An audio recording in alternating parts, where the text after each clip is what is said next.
Now, extraordinary mind facts. Did you know a different version of you exists in the minds of everyone who knows you? I read a book that blew my mind. The main character goes crazy when he realizes no one really knows him. The gist is that the person you think of as yourself exists only for you, and even you don't really know who that is. Every person you meet, have a relationship with, or make eye contact on the street with, creates a version of you in their heads. You're not the same person to your mother, your father, your siblings, than you are to your co-workers, your neighbors, or your friends. There are 1,000 different versions of yourself out there, in people's minds. A you exists in each version, and yet your you, yourself, isn't really a someone at all. And that was Extraordinary Mind Facts. Now, on to this week's VERITAS interview. I'm Exo. Good night. We've all asked ourselves the question, it's impossible to look up at the stars and not think about it. Are we alone in the universe? Books, movies, and television shows proliferate that attempt to answer this question and explore it. Tonight's guest treats that question as merely the beginning, touching off a wild ride of exploration in the final frontier. He considers, for instance, the myriad of questions that would arise once we do discover life beyond Earth. An eventuality which top NASA officials told Wall is only drawing closer. What would the first aliens we meet look like? Would they be little green men or mere microbes? Would they be found on a planet in our own solar system or orbiting a star far, far away? Would they intend to harm us? And if so, how might they do it? And might they already have visited? We discuss the insights of some of the leading lights in space exploration today and how the next space age might be brighter than ever. Greetings, I'm your host, Mel Fabregas. And if you're new to the VERITAS family, welcome home. To listen to tonight's full interview and all of our material, just click on the subscribe button. And don't forget to visit the VERITAS store for MMS, hemp oil, pure organic sulfur, and much more.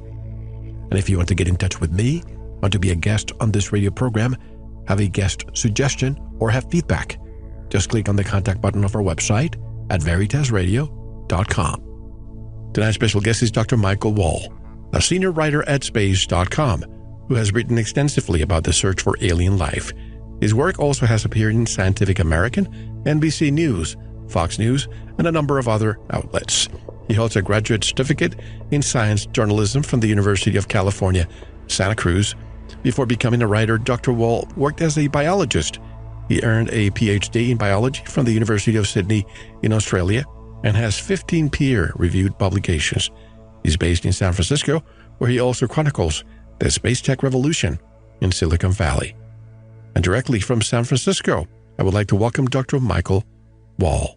Hello, Dr. Wall, and welcome to VERITAS. How are you?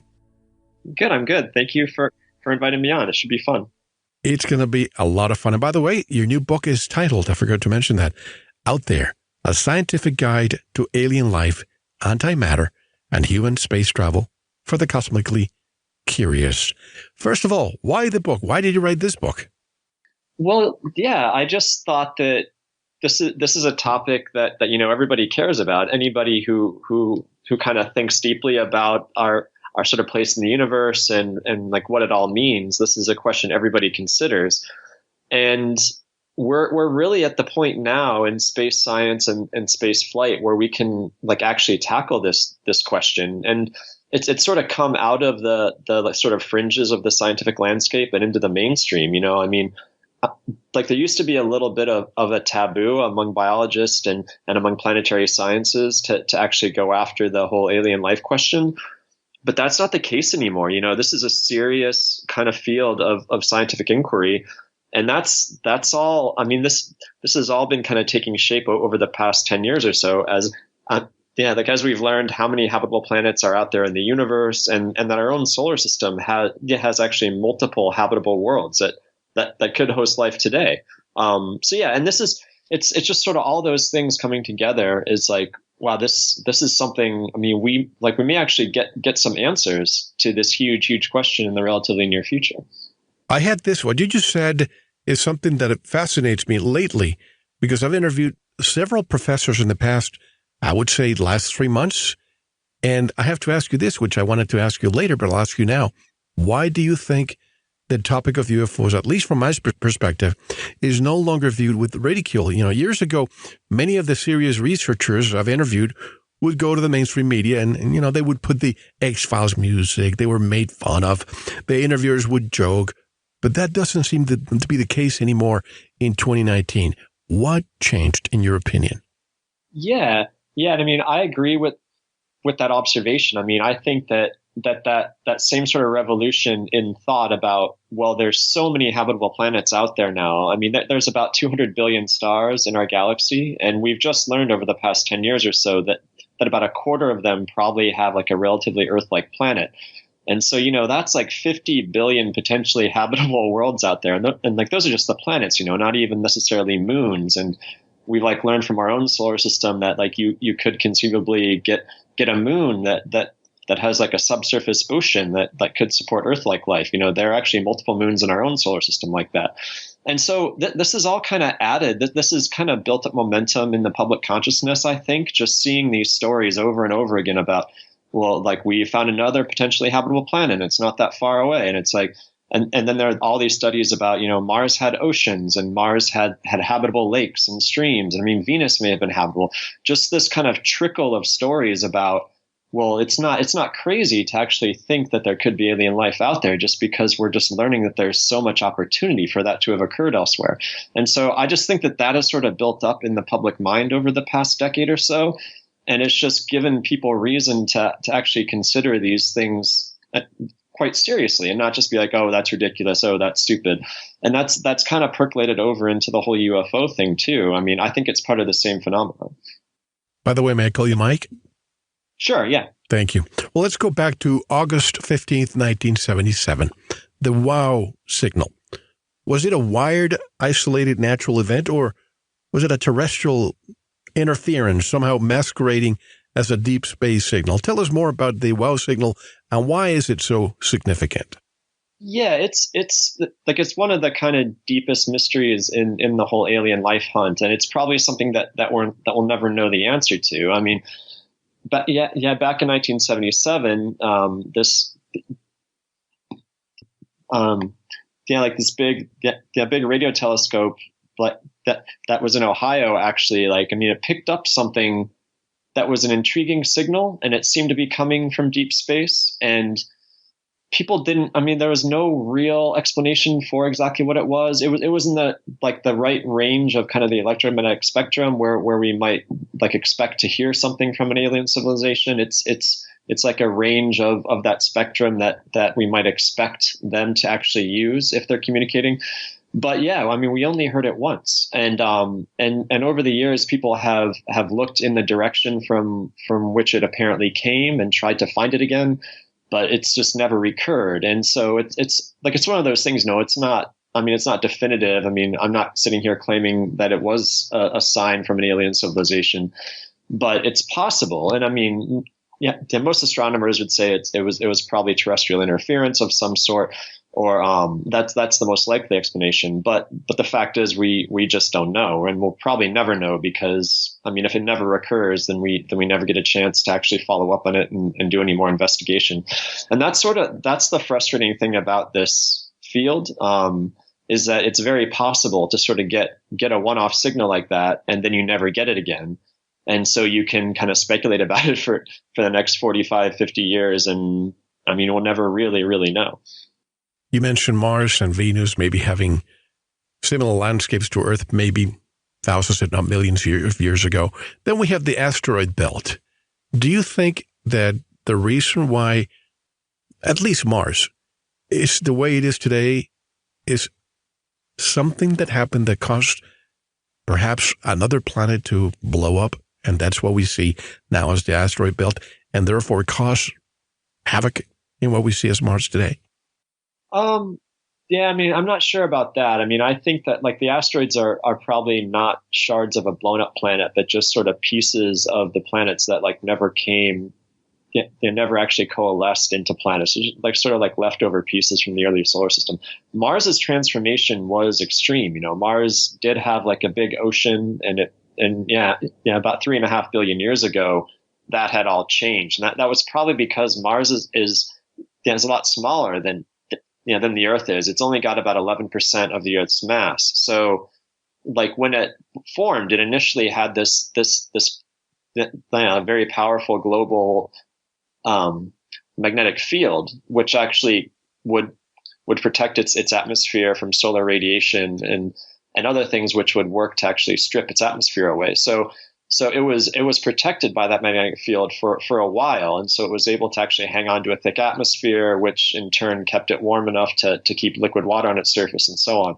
But then 3.5 billion years ago, or about 4 billion years ago, is when it all started. That global magnetic field was lost, and then like all the solar charged particles that are streaming from the sun were free to start stripping away that atmosphere.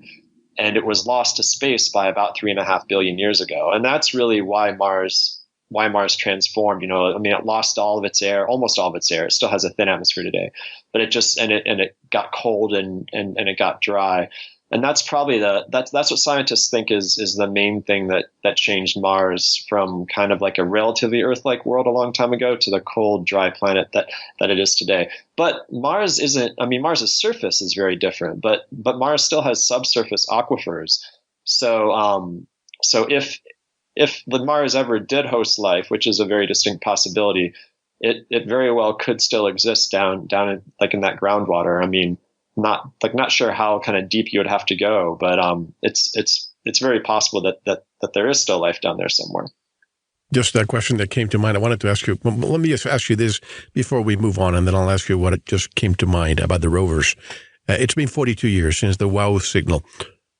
Have we determined what it really was, or have any further conclusions been reached at all? No, it's one of those things where if you ask most astronomers, they'll say it was like most likely like some sort of like terrestrial interference or something from a satellite, and that's like the most kind of reasonable explanation. But there's some people out there who still think it's a viable candidate for an extraterrestrial like sort of signal. One of the people who first discovered it, he still thinks that it could very well be like some sort of extraterrestrial signal. But nobody really knows. There's no firm consensus, but most scientists would say it's probably interference of some sort. But nobody like knows for like certain what it is. I wanted to ask you about the rovers. They were planned for 90-day missions. An Opportunity worked nearly 15 years, and then we have the other one that I believe is still active, correct? Well, there were those like two that actually landed in January 2004, Spirit and then also Opportunity. Right. They're both gone. Spirit died in 2011, and like an Opportunity just died last year. But both of them were only supposed to row for about 90 Earth days, and they both went for years and years, which was amazing. Curiosity rover, which is kind of NASA, that's the one that actually landed in 2012 and has made us all sorts of cool discoveries about how there was an ancient lake in the site that it's exploring on this like big crater floor that it's been exploring for 7 years now. It's found that there was like a lake and stream system there that actually lasted for a long, long time. So that one's still going. Curiosity is about the size of a car. It's still going, and it's still in pretty good health. But Spirit and Opportunity are both gone. There are Mars dust storms every so often, correct? That's actually what killed Opportunity. Because it was a solar powered rover, and so it needed relatively clear skies and clear solar panels to be able to absorb enough light to survive. And that huge dust storm cropped up last June, and it covered the entire planet. And it probably coated Opportunity with tons of dust, and there was so much dust in the air for so long that it just couldn't get enough solar energy to keep its sort of heating batteries going, and it probably essentially froze to death. What about Curiosity? with these storms that happen every so often, I mean, it doesn't have to be a storm, but there's dust in the air, so on. How are those cameras so crystal clear all the time? How do they clean themselves? Yeah, it's one of those things. Curiosity doesn't have to actually worry about dust so much because it's powered by. I mean, it's not solar powered. Nuclear battery is what powers Curiosity. So it can just kind of sit those dust storms out. But yeah, I mean, it does get some sort of dust on its cameras and stuff sometimes. But there are also there are winds on like Mars, and some of these dust storms that like blow through, they'll like deposit some dust on the rover and on its cameras and stuff, but then another breeze will come through and sort of blow it off. So it's just one of those things where it's like a cycle, I mean, sometimes you get dusty and sometimes like a different breeze picks up and kind of blows the dust off of you. When you say nuclear powered, is it plutonium that it has? Yeah, actually. And yeah, it's a specific type that, where it takes like the radioactive decay of that plutonium, and there's a lot of heat that comes from that radioactive decay. And this particular type of like nuclear battery, it basically converts that heat into electricity, which the rover uses for its science instruments and to keep itself warm and so on and so forth.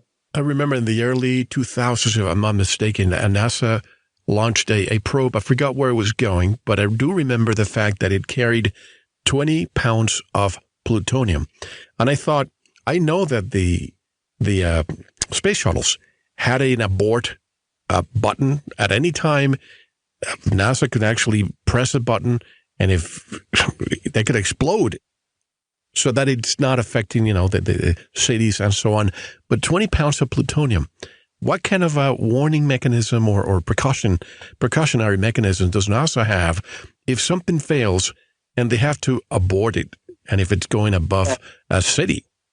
Yeah, that's a very good question. NASA has obviously thought about that, and they take great care to actually make sure that these things are safe, even in like the worst case scenario. They're actually like encased in like a very thick, like sort of safe like material, basically, and they actually launch. So even in the worst case scenario, if there's a launch failure and this like spacecraft comes crashing back to Earth and explodes, they've designed this safe that's around this like nuclear fuel. Basically, it's like been designed to endure even like the worst kind of explosions, even the worst crashes that this thing could theoretically have coming back to Earth. So yeah, it's still pretty safe. NASA takes all that stuff into consideration. Good to hear. Mike, there's this renewed interest in going back to the moon, as you know, but mostly Mars. But shouldn't we focus on having a permanent base on the moon before we even talk about colonizing Mars? Yeah, this is a big debate, right? I mean, there are lots of different opinions about this, and it just sort of depends what your priorities are. It certainly makes sense to actually want to go back to the moon and sort of work out all of the technologies that we need, all the skills that we're going to need to actually live off of Earth for a long period of time, because this is really hard and we've actually never done it. I mean, you send people up to the space station and they stay for 6 months or so, and then they come back down. But that's really different than actually going to another world and trying to actually live on there for a long time. I mean, you go to Mars, it's like a 6 month at the very minimum trip, and that's just one way. So if something happens on the way to Mars, then you're in serious trouble. You can't just come home and get help. So that's the kind of mindset of the group of folks who like want us to go to the moon first and set up a base there and get all of our kind of ducks in a row technologically, so that we're kind of prepared for the Mars missions. But then like on the other side, you have people saying, well, wait, we don't have an infinite amount of time and like a lot of money, and we can't assume that the political will is always going to be strong to kind of fund Mars missions. So we should kind of strike while the iron's hot and just go to Mars. And, I mean, we used to like be willing to take risks. I mean, you saw that back in the Apollo days. We were not really all that prepared to actually go to the moon, but we still went anyway. We were like, there are risks, but we're going to assume those risks, and that's just like the nature of exploration. We should just go. So there is one camp of people who think we should just go straight to Mars, put people straight on Mars. just because, they like view the moon as like a detour. It'll take up a lot of time and money and could push back the whole kind of boots on Mars thing by a generation or more. And I'm sort of sympathetic to both sides. I can see both angles. I'm kind of impatient. Like, I want to see big discoveries made while I'm like still alive and still actually capable of processing information and like understanding what it means when my brain is still working relatively well. So I would kind of like us just to take the big chances and just go to Mars. And that, NASA's not necessarily going to do that. That's not NASA's plan right now. They're going back to the moon. They want to land 2 astronauts by the South Pole by 2024. That's their plan at the moment. But we could still see people going to Mars quickly via the private sector. Elon Musk wants to take people there. Bezos. Yeah. And so that's something that might that's just happening in sort of parallel with all the NASA stuff. SpaceX is probably going to go to Mars on their own timeline and just go. So we're probably going to see both approaches kind of playing out in like real time, kind of in parallel. I was going to ask you that if you think that the private industry, it's not that it will replace NASA, but I think, and this is a question that I've always had. Look at the moon. We haven't been there since the early 70s with manned missions. You would think by now, Mike, it would have been commercialized. Just imagine a few, Nike and a bunch of other companies sending a probe, putting a camera there 24/7, looking at planet Earth from there, and then underneath Nike and whatever other Coca-Cola, Pepsi, whatever. But you would think that by now we should have a permanent camera focusing on planet Earth from the moon. Yeah, I think that's a great idea. It's surprising that it hasn't happened already. People would actually watch that. I would watch that. If that's just like a permanent YouTube channel, that would be a great way to kind of de-stress. That's right. Yeah, seriously. I'm just going to watch Earth from Space channel. I think that's a great idea. It's kind of surprising that hasn't happened yet, because that would be something that's fairly easy to do. And I think it just hasn't happened yet just because private space has not gotten to the point or like hadn't gotten to the point. It is there now. All that stuff is going to happen in the relatively near future just because we got a bunch of different private spaceflight companies now. There are all these private companies designing lunar landers that actually NASA is going to use to put instruments down on the moon and stuff. They aren't building their own landers. NASA isn't. They're going to buy rides on these private company landers to take their experiments and their other payloads down to the moon. And like on those landers, like along with the NASA payloads, there are going to be private company payloads. There's a whole range of things that are going to start landing on the moon in the next few years. And some of them are going to be science gear, like we're just talking about NASA's wants to do, but some of them are going to be people's ashes. People pay for space funerals, and they're going to pay to land their like relatives' ashes on the moon. Some of them are going to be stuff like, you just mentioned cameras going to the moon, stuff like that, time capsules, all this stuff. Some of these are already booked on some of these private lunar landers. Some of these companies have already booked some spots on these lunar landers in the next few years. So that stuff's going to start happening. And then we're going to have to start having these serious conversations about like who owns the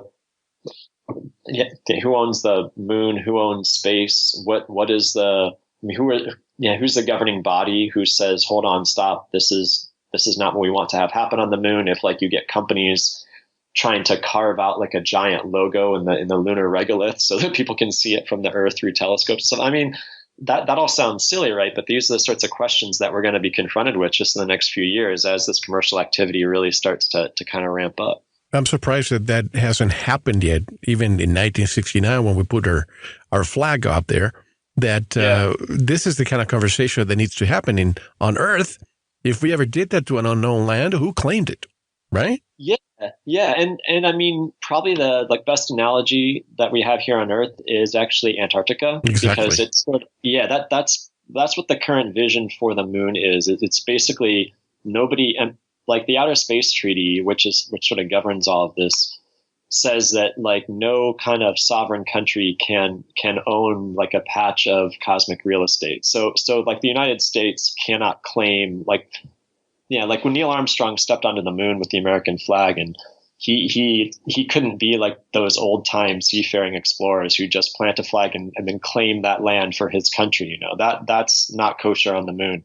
Mankind. You can plant a flag there. Yeah. But you can't claim it as national territory.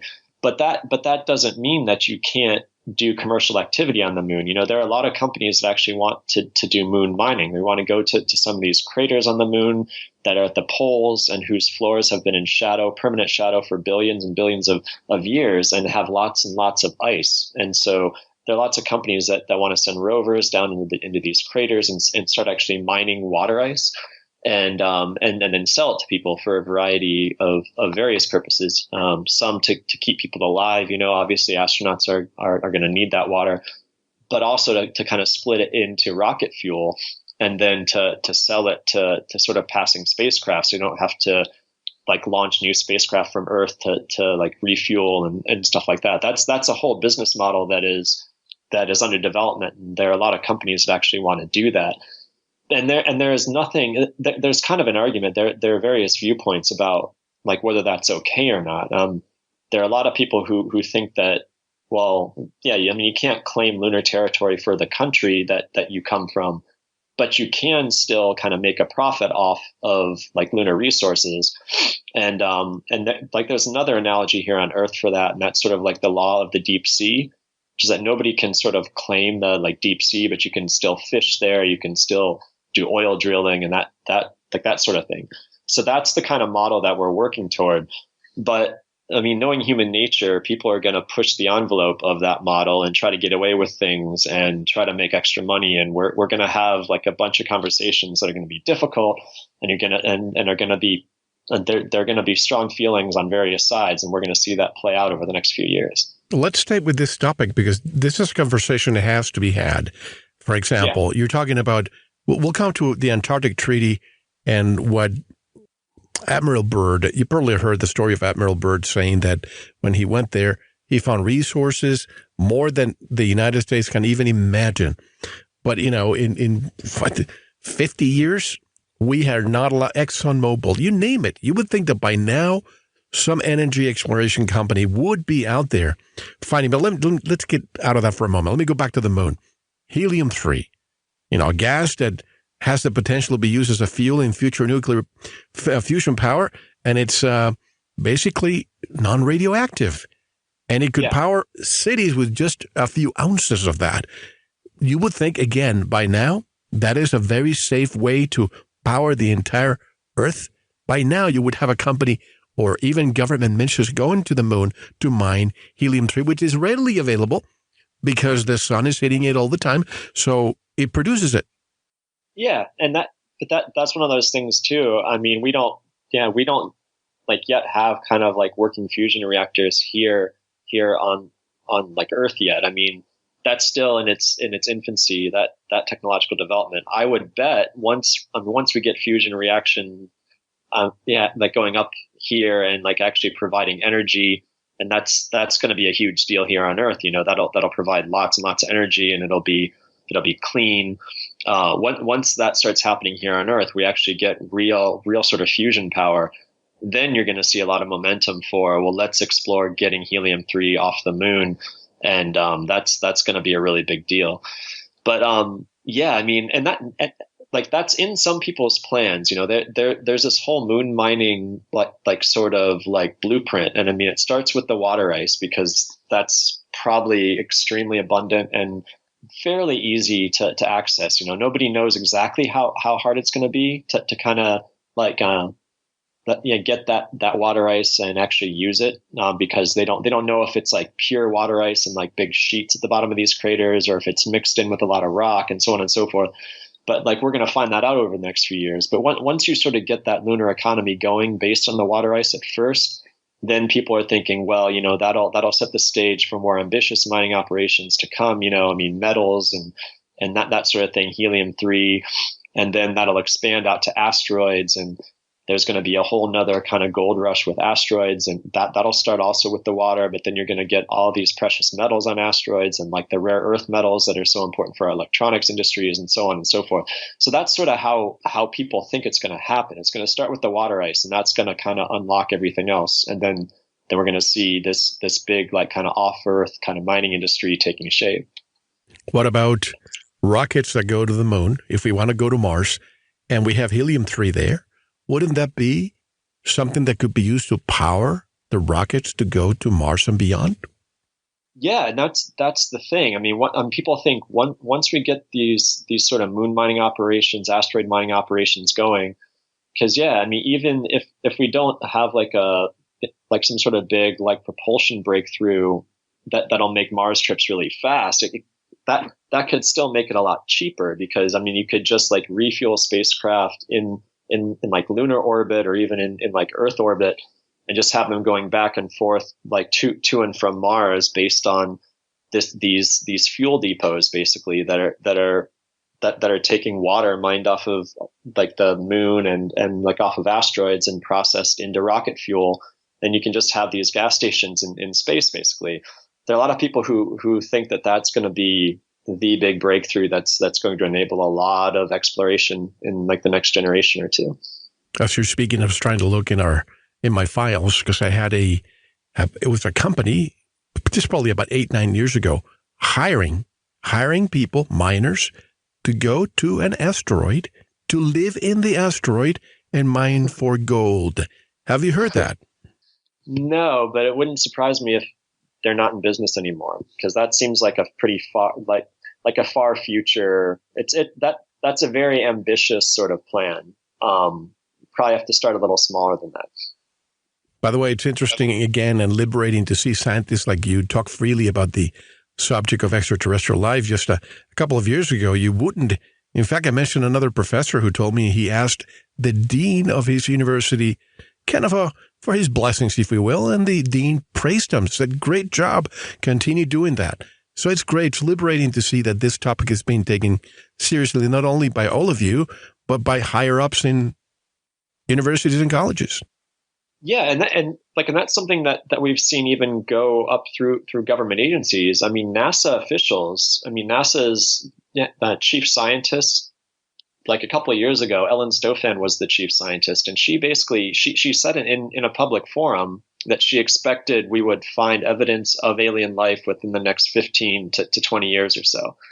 And NASA's chief scientist to come out and say something like that and be that optimistic, that wouldn't have happened probably 10 or 15 years ago. And it's just really changed. People have really taken note of this idea that the Earth is super special and there's nowhere else in the universe like it, and like therefore life is probably really rare. That's just been shot to basically smithereens over the past 10 years, and we're finding all of these habitable planets all over. They're just everywhere within our own galaxy, and then you think about how many galaxies there are. It would be just really surprising to me. I would be shocked if we were the only life in the universe. It just doesn't make any kind of sense at all from a numbers standpoint anyway. Sounds very arrogant if we had to. It's the height of arrogance to think that we're alone. But do you think intelligent extraterrestrial life has already interacted with us? That's really hard to say over the 4.5 billion years of the Earth and like the 4 billion years of like life on Earth. I mean, like is it possible that some extraterrestrial craft has made it here and has scoped our planet out, or has scoped it out from afar? I mean, that's a long time. I mean, maybe. I'm dubious that like anything that we've seen in the sky as a UFO over the past few sort of generations is an alien spacecraft. It's just, that's a very high bar to clear. And just from a common sense sort of standpoint, I don't know why like an alien spacecraft would come here, just kind of zip around it in our skies for a little bit and then zip off. It seems like if they're that advanced to kind of make it here, they could stay hidden if they wanted to. And if they wanted to be seen and wanted to actually interact, then they would probably do so. I mean, all this stuff is total speculation. It's like ET psychology when there's there's no basis for any of it. But it just, from the common sense kind of standpoint, it doesn't make sense to I mean, at least from like my perspective, why there would be these craft zipping around in the skies and that's all that they're doing. It just seems weird to me. If we live in a vast universe that could be teeming with life, would it be safe to say that perhaps there could be beings like us, some less advanced, some more advanced? The less advanced obviously would not have been able to make contact with us, and the more advanced could have, but perhaps we don't have the technology to receive their message. And I'm only talking about communication. What about space travel? Only the more advanced could make the all the way here. Your thoughts on this? Yeah, and I mean, I think like just the like huge distances of space, and there's so much out there. I think that there's probably advanced extraterrestrial life somewhere. But the odds that it has like occurred kind of close to us in both space and time, because I mean, you have to take time into this too. You know, we're at a very specific time in the 13.8 billion year history of the universe. So even it's possible that like we may have overlapped with an extraterrestrial civilization in space that's not too far away from here, but in time too, you have to hit both of those marks. Maybe there have been billions and billions of like years for alien civilizations to rise and fall. And we don't know what the average lifespan of a civilization like that is. You know, like we're barely technological. We're in our technological infancy, just like 100 years or so. And we're already well on the way toward killing ourselves, basically climate change. And I mean, all of these ecosystem collapses that we're seeing around our planet. And we've almost started like a couple nuclear wars. So all this stuff, I mean, maybe what the explanation is for what we're talking about is like a famous, it's the famous Fermi paradox, right? It's like, why have we not seen any signs of advanced alien life if the universe is so big and there's so many habitable worlds and so on and so forth? And there are a lot of possible different answers to that. And I mean, a lot of them probably are kind of working in concert to explain it. But like one of the things might be that there are advanced civilizations out there, but they just don't last very long. They tend to off themselves once they get to the point where they have mastered enough technology basically to kill themselves, but they don't know how to use it. So they end up kind of dropping all that energy on their own heads. That's a possibility. It's also possible that just, the whole time and space thing is a difficult thing to kind of line up. I mean, like we would have to have arisen in the same general time and same general space as another alien civilization. We don't know how sort of likely they are to arise or how long they last. And then there's a whole motivation thing. I mean, as you just said, you know, it takes a lot of energy and a lot of time to cross these huge gulfs of space and time.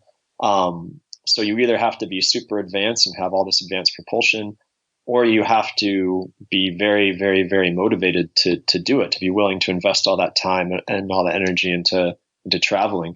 So yeah, I mean, it's an impossible question to sort of know the answer to, but you can sort of work your way around it by speculating on a number of different levels. And I mean, it doesn't surprise me that in the past 60 years or so that we've really been looking, that we haven't found anything yet, just because that's not a lot of time.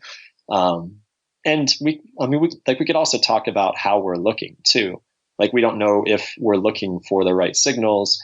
We're using all the technology that we've mastered in our technological infancy, but I mean, maybe they're not the right signals. Maybe like ET uses very different signals. There are just all sorts of possible answers to that question.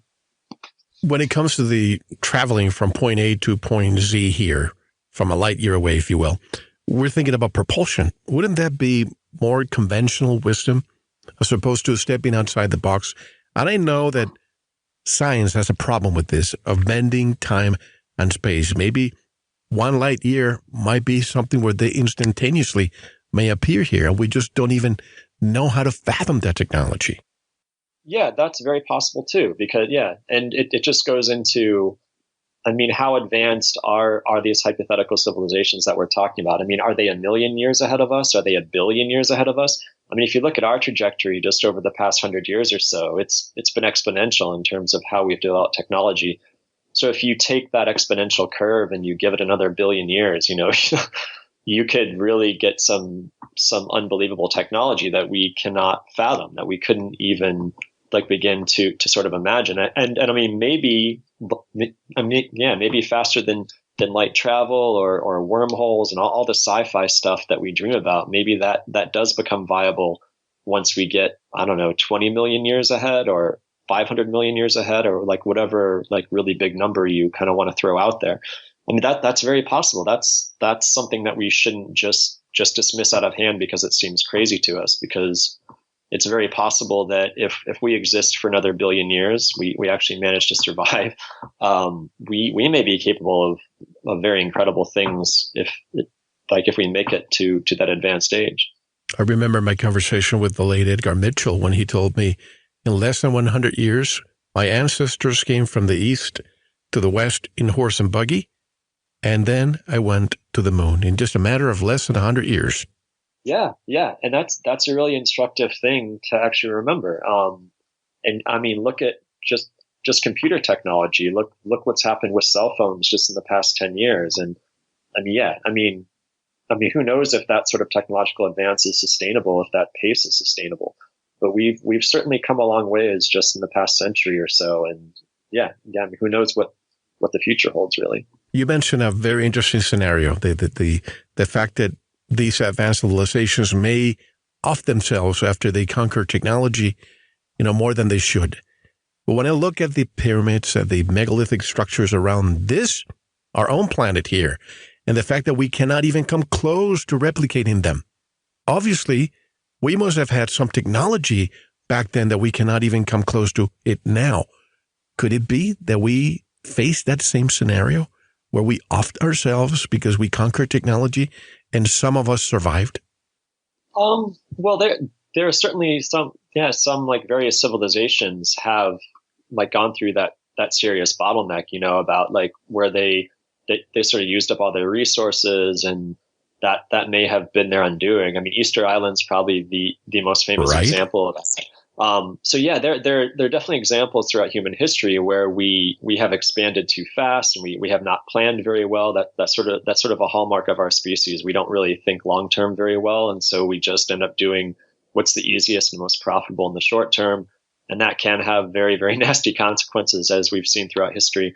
I mean, in terms of these ancient structures, if you have enough slave labor, you could build these giant structures like the Egyptian pyramids, and they were smart. They had really good architects, but they also had lots and lots of slaves to be able to do all that stuff. So I don't think we have to invoke anything particularly special about that, except thousands of slaves over generations. What about the green glass, the desert glass that's found in the Libyan desert, for example? You see all that area that at one point in time, some scientists say and archaeologists say that there's a lot of water and it was green in that area, and now it's all dead, that desert and green glass found. Do you think that at one point maybe we had atomic weapons that were used and detonated in that area of the world? I wouldn't think we would have had atomic weapons in the ancient past. I mean, you can get sort of like meteorite. I mean, these like big impacts can create glass. I mean, you could get like an asteroid impact that fuses sand particles into glass. People have seen that, certainly. I don't know if you have to invoke nuclear weapons to explain some of these things. Then there's the theory of self-preservation. What if advanced alien civilizations are not making contact with us to avoid being destroyed or enslaved? Yeah, well, that's a viable explanation, right? That's one of the possible explanations for, if there are advanced aliens out there, why haven't we seen them, or why haven't they actually sort of reached out to us? I mean, it's not hard to sort of imagine the scenario where maybe there's a handful of really rapacious advanced civilizations like the old Borg from Star Trek, right? That just go around trying to steal people's resources and worse. And in that situation, it's probably best to kind of keep your head down. You don't want to draw attention to yourself, and become a target for some of these sort of raiders.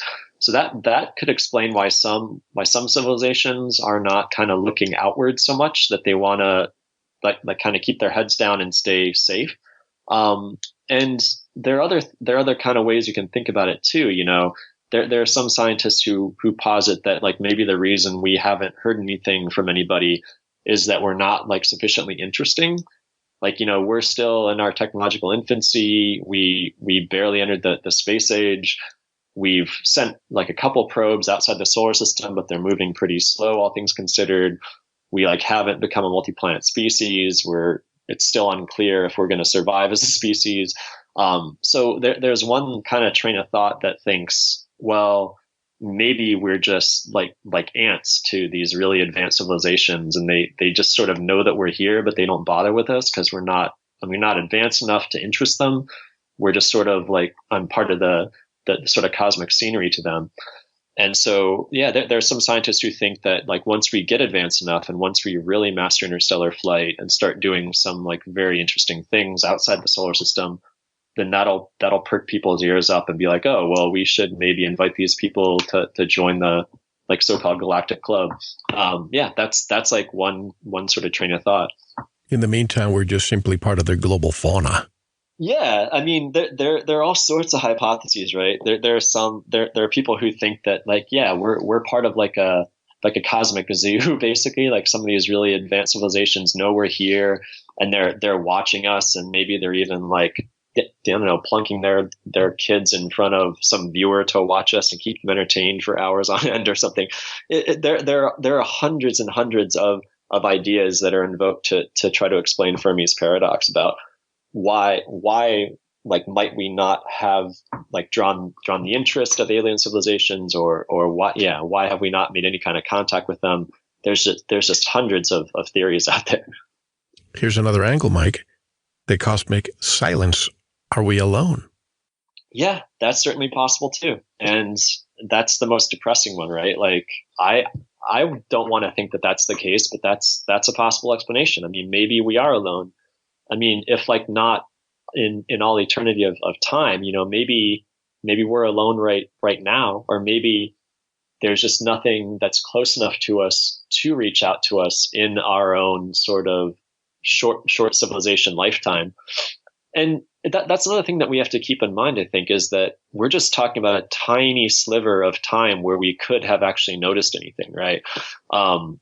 So I don't think it's like a death knell for the existence of advanced aliens throughout the entire universe that we haven't found anything yet. Like we like really only started this whole SETI search in 1960. That's when like the like very first effort started, where we started using like just like a few radio telescopes to kind of scan for interesting signals from the heavens. And so, yeah, in the past 60 years, we have not found anything, but that's a tiny, tiny sliver of cosmic time. And who even knows if we're looking in the right way? And this search has certainly not been well funded for the majority of its existence. It's always been a shoestring operation. That's starting to change now a little bit, as we were talking about at the beginning of this interview, where this is becoming more mainstream now, and it's like drawing like a bit more interest. And now we've got a little more money coming into the mix, and people are getting more serious about the SETI search.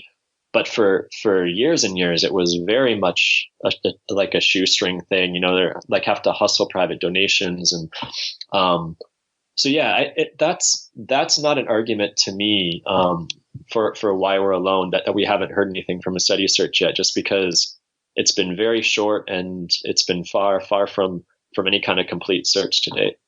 What about the religious angle, that God loves us so much that maybe Earth is the only inhabited world in the entire universe? Well, yeah, I mean, if you're a religious person, that'll appeal to you. That's certainly one explanation. I personally don't find it compelling, but there are some people who would. If you are like a young Earth creationist, or if you're like a biblical literalist, and you think everything that's in the Bible, that's the entirety of like the received wisdom of humanity, like everything that we need to know is in that book, then that argument would probably appeal to you. But yeah, I mean, personally, it doesn't. Like, I don't find it compelling. Now, to me, and this is just my humble opinion, Mike, if indeed there are other planets located in the Goldilocks zones of distant suns, if we have life here, then to me, there's more possibility that there is life elsewhere. We just haven't been able to make contact. In other words, I lean towards there is life as opposed to we're alone. Yeah, I mean, I do too. I think that there are a number of sort of good arguments for that. I mean, only like the availability of the real estate is just half of the equation, and we haven't talked about the other half, which I find just as compelling, and that's that life on Earth began like very, very quickly. Like we have pretty solid evidence that goes back to about 3.8, 3.9 billion years ago of the first organisms. And there are some people who push it back even further. You know, there are some contested claims that there are signs of life going back to 4.1 billion years ago. And that's pretty much just as soon as the Earth was cool enough to actually host liquid surface water. Because, you know, it started out very hot. I mean, when planetary building blocks come together to actually form a planet, there's a lot of heat that's involved in them coming together, glomming together. And it takes a long time for that heat to actually dissipate when it's a body that's as big as the Earth. So like 4.1, 4.2 billion years ago, that may have been like right around that first time when the Earth had cooled enough to support like liquid oceans and so on. And that's when we see life emerging. So when you take those two like data points, you know, there's a lot of habitable planets out there in the galaxy and beyond. And it doesn't seem like it takes a miracle for life to start based on how like quickly it all happened here on Earth. It seems like life should be widespread through the universe. And then, I mean, you take the other angle too. I mean, there is complex chemistry just going on of its own accord in deep space. You know, we find amino acids on comets and on various asteroids. You know, there are like some meteorites that people have examined here on Earth that have almost 100 amino acids. I mean, 100 different amino acids. So there's all this complex chemistry going on out there. And so all of it comes together in my mind anyway to suggest that life is not just like this incredibly miraculous one-off thing that just happened here on Earth, but it probably could happen lots of different places that are relatively Earth-like. And I mean, if you just want to talk about Earth-like life, we can talk about, but I mean, various ways life could manifest and like kind of strange life too. But only looking at like Earth-like life, there's a lot of real estate where it could have taken root, and it seems like it like could happen fairly easily based on that. That seems to be what actually happened here on Earth. What about this scenario? 71% of Earth is water. Only 5% of our oceans have been discovered. 95% remains to be discovered. Now, just taking a quick detour from the topic, but it will link in the end. What if advanced intelligent life in other planets, you know, they have underwater beings? And there are many witnesses who have seen objects here on Earth diving into the ocean without making a splash. Do you think that there may be extraterrestrial life hiding in our oceans? It's one of those things. Yeah, like the deep oceans are extremely unexplored, you know, and it's very difficult for us to get down there. And I mean, anytime marine biologists send these little robot subs down there to do investigations, every time that they basically do that, they find new life forms. Yeah. I don't know. I've heard no signs of anything. I mean, I've seen no evidence, or I've had no kind of basis to actually believe that there would be advanced aliens sort of living in our oceans. Is probably a better way to actually say it. You know, I mean, I guess it's possible, but I would be surprised, just because then you get into that whole like, what are they doing here? What's the point? Like sort of argument. And it's just one of those things where you would need a lot of good evidence to sort of back that up. Well, I can say it's 95% remains undiscovered, so the possibilities are endless there. But I remember in the mid-90s reading the book Men Are From Mars and Women Are From Venus, Dr. Gray. But what if men and women come from Mars? Tell us why you think this may be a possibility. Yeah, that's a real possibility. There's a growing sort of, it's not a consensus or anything, but there's a small group of folks who think that Mars is a viable candidate for like the sort of cradle of Earth life, that it probably started on Mars and then came here to, it sort of colonized Earth aboard like meteorite fragments that were blasted off of Mars by a comet impact or an asteroid impact. And there are a couple different reasons why they think that. First of all, like we were talking about earlier, Mars is quite a bit smaller than the Earth, and so it probably cooled down a lot faster than the Earth did from its formation. So it was probably habitable earlier than the Earth was. It probably had oceans a little earlier, and it was probably like a kind of cradle that like could have supported Earth-like life. I mean, prior to the Earth being able to actually do that.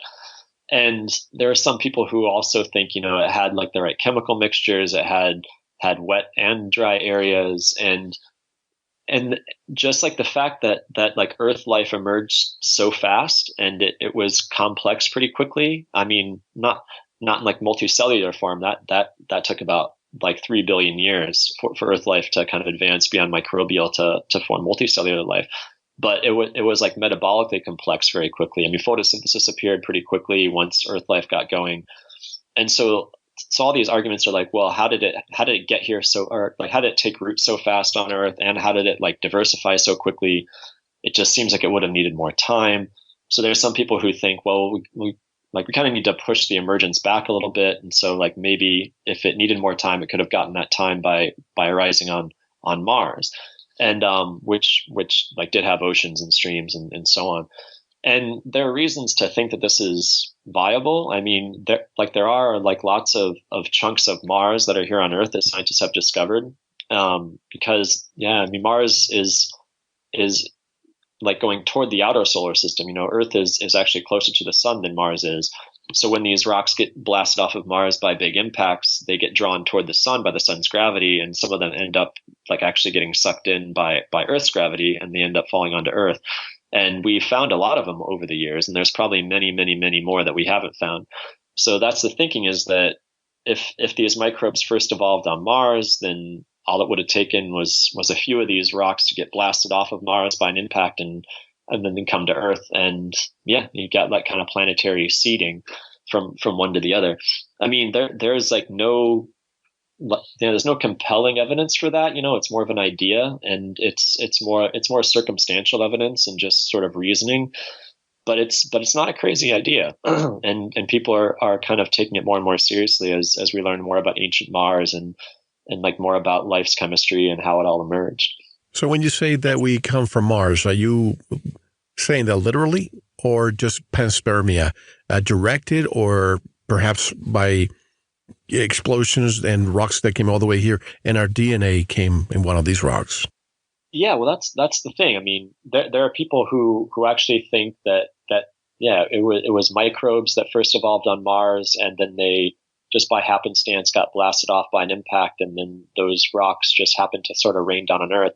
But there are other scientists. I mean, some of them are like very reputable scientists who take that a step further, and that the whole kind of life on Earth got started really fast, and life is very complicated in like a biochemical sense, and that stuff that happened really fast. And that actually suggests to them what you were just saying, is that maybe it was no accident. Like maybe it was directed panspermia, and that, I mean, maybe life comes from like far beyond our solar system, and we are the intentional seeding campaign of an advanced civilization who basically just wanted to get their own DNA out there and, I mean, colonize other worlds, other solar systems for whatever reason. Maybe they just want, it's like a Darwinian thing. They just want to spread their like DNA and their culture, I mean, it's like whatever you want to say. They want to spread it all over the like galaxy. I mean, who knows? But yeah, there's some very reputable scientists who think that the directed panspermia idea is like the most logical explanation for life's very early emergence and very early complexity biochemically here on Earth. You mean a la Prometheus? Yeah, that sort of thing. That doesn't seem like a very efficient way to do it. Just have an alien like Hollywood, at the edge of a waterfall and like kill himself and have his right. death spill over the waterfall. It would probably just be more like they would send microbes out in like little nanocraft or something in like a pellet, and they would send millions of these little nanocraft out to like colonize various solar systems. That sort of thing. I mean, people are taking that more and more seriously. I just tried to imagine, because in the past couple of years, you've heard about the recruitment for Mars. You've heard this, right? They're recruiting people to go to Mars. This is a no-return journey, if you will. Paint a picture of how it would be to colonize a place like, not even the moon. Let me just skip the moon. Go directly to Mars. How many years? Paint a picture of how many years would it take before we can terraform a planet like Mars? Yeah, that's a good question. Like, I don't think anybody knows. There's some people who think it really couldn't even be done, at least not with our current technology. And there are others who think, you're being pessimistic, and we're going to figure stuff out, and we could do it in like 100 years or so. So yeah, it's just really there's a lot of debate, even like among people who hope to do this. There's no real good idea of how difficult it would be. I mean, everybody agrees it would be difficult. It would take a lot of time and a lot of money. But there are some people who are confident that it could happen within the next 100 years or so, and other people are like, no, it would take at least 1,000 years, or I mean, maybe just be forever beyond our grasp. And there are various ideas of how we could do it. You know, I mean, some people have proposed, trying to actually just melt all of the ice at the ice caps, you know, because actually water vapor is a potent greenhouse gas. So if you transform that ice directly into gas form, which is what would happen. Mars's atmosphere is too thin to support liquid water, so all that ice would just go directly into gas if you heated it with like a giant mirror or something, or it would go into the atmosphere. And there are some people who think that there's enough gas there to kind of warm up the entire planet. And like you could do that with the dry ice too. Mars doesn't just have water ice. That has frozen carbon dioxide, which of course is a greenhouse gas too. And there are some people who think that there might be enough of all that stuff to kind of warm the planet enough to make it more livable for us. And then you could sort of finish off that job using microbes which would pump out more and more CO2 or more and more methane, which is another good one. But then there are other scientists who think, well, there's probably not enough carbon stored in like all of Mars and the ice caps and in the rocks and all that to even make a dent.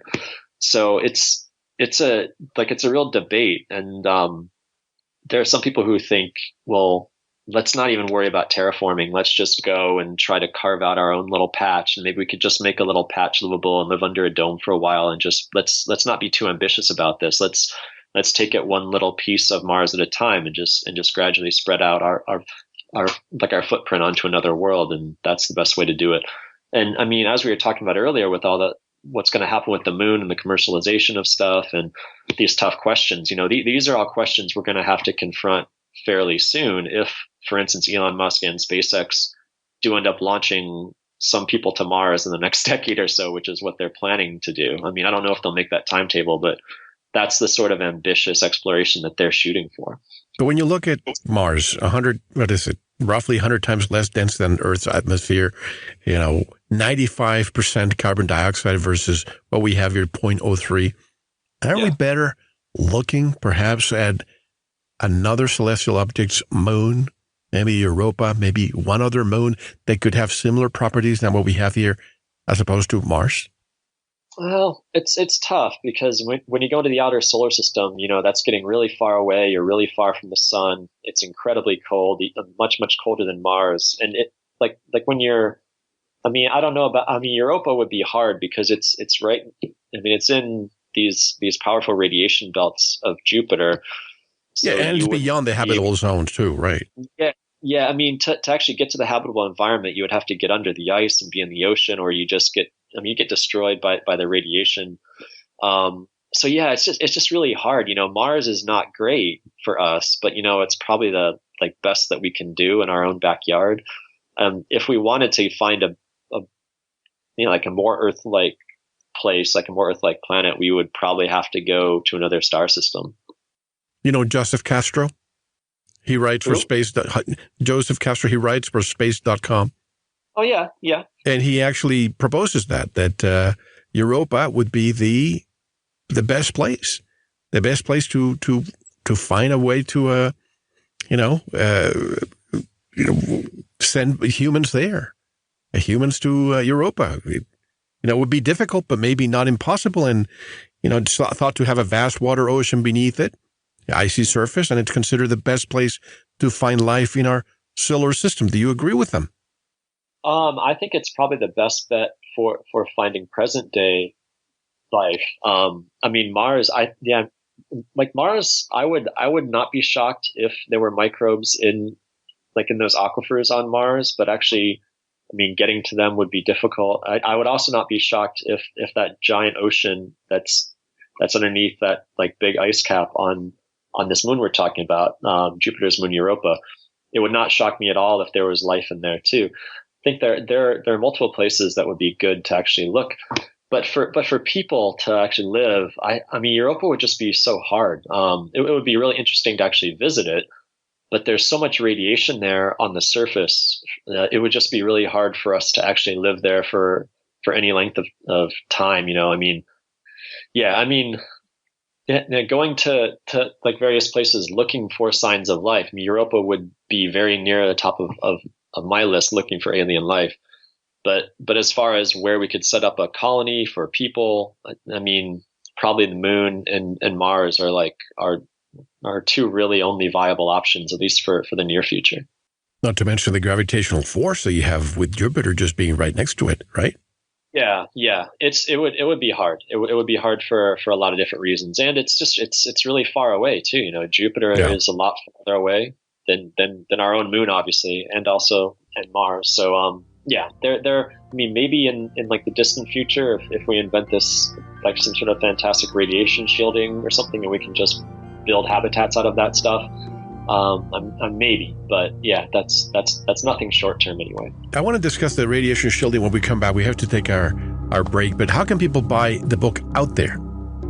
Oh, if you just search for it, just go to Amazon and search for it with my name. It'll pop up. So. Well, folks, we have a lot more to discuss. We'll get deeper when we come back. We have a lot of notes here that I want to discuss with Dr. Michael Wall. This is Mel Fabregas, and you are listening to Veritas. See you in the members section. Thank you for listening to the first part of this very important Veritas interview.